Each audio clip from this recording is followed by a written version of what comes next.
Okay, so let's talk Ozempic and weight loss and fat phobia. Now, I am going to make a disclaimer at the start of this video. I am not fat. I'm not plus-sized. I am mid-sized. So there's only so much that I can speak on this topic, and majority of this research I have pulled off the internet. So let's talk Ozempic. Ozempic is basically the brand name for semaglutide, which is a prescription medication originally developed to treat type 2 diabetes. It's part of a drug class called GLP-1 receptor agonists. Yeah. And basically how it works is that it mimics a natural gut hormone, which is GLP-1, that regulates blood sugar and appetite. This slows stomach emptying, and it makes people feel fuller for longer. It helps to lower blood sugar and insulin resistance, and it suppresses appetite in the brain. Because of these effects, Ozempic is now widely prescribed for off-label for weight loss, although there is a higher dose version, which is known as Wegovy, which is FDA approved specifically for weight loss management. Now, the average weight that somebody will lose while on Ozempic as a diabetes treatment dose is about 12 to 14 pounds over 6 months to a year, whereas at a higher dose, they'll usually lose about 15% of their starting body weight over about a year and a half. Now, for someone who's about 200 pounds, that's around 30 pounds on average.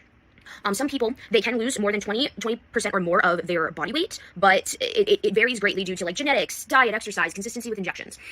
And I think a lot of people, and this was even just a thing when people go for bariatric surgery, which is basically where they cut out a portion of your stomach to help assist in weight loss. Now, like, there's a lot of fat phobia surrounding Ozempic and just weight loss in general, because people are like, we should really just be promoting body neutrality. Like, why are we weaponizing someone's size against them? Like, yes, I think we can all acknowledge that there is an obesity epidemic in the US. 45% of the US population is obese, but we also have to acknowledge that some of that data is based off of a really fucked up system known as BMI, which was developed based on white male bodies. So it doesn't necessarily account for muscle mass or other medical conditions that can cause obesity and fatness. And I'm just like, we're over here encouraging people to lose weight, but then we're saying, well, you're taking the easy route out if you're using Ozempic or bariatric surgery. On top of using like any drugs or assistive procedures, you also have to factor in that if they want to lose a significant amount of weight, they have to diet and exercise. And committing to that is not necessarily easy. And when I see like super jacked and fit people who are like shitting all over fat people, plus size people who are making the commitment, who are going to the gym, when we shit all over people who they are plus size, they are fat, and they don't want to lose that weight, and they're comfortable in the body that they're in, they could be perfectly healthy for all you know, and they might just be carrying some extra weight. Like, there is a term known as metabolically healthy obesity, which is basically a condition where somebody might have a BMI of 30 or higher, but they lack the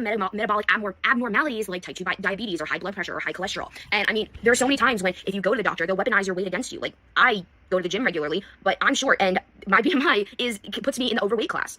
But I'm healthy, my blood tests are normal, but I went to see a new PCP last year, and they're like, so, your weight? And I was like, this is not a conversation I want to have with you, and if we're going to continue having this, I'm going to end the appointment. Like, can we simply just acknowledge the fact that we need to be respectful to fat people and just exercise and body neutrality? Like, if there are fat people who are making the effort, and they're like, I want to lose weight, stop shaming them for using Ozempic or bariatric surgery. I think, like, my 600-pound life, not necessarily a great example, but Dr. Now, the doctor of the show, basically says, if you want bariatric surgery, you have to show me that you can commit by dieting and exercising and doing whatever. Like, let's stop the shame. I understand that some people see this as the easy way out, but fuck you.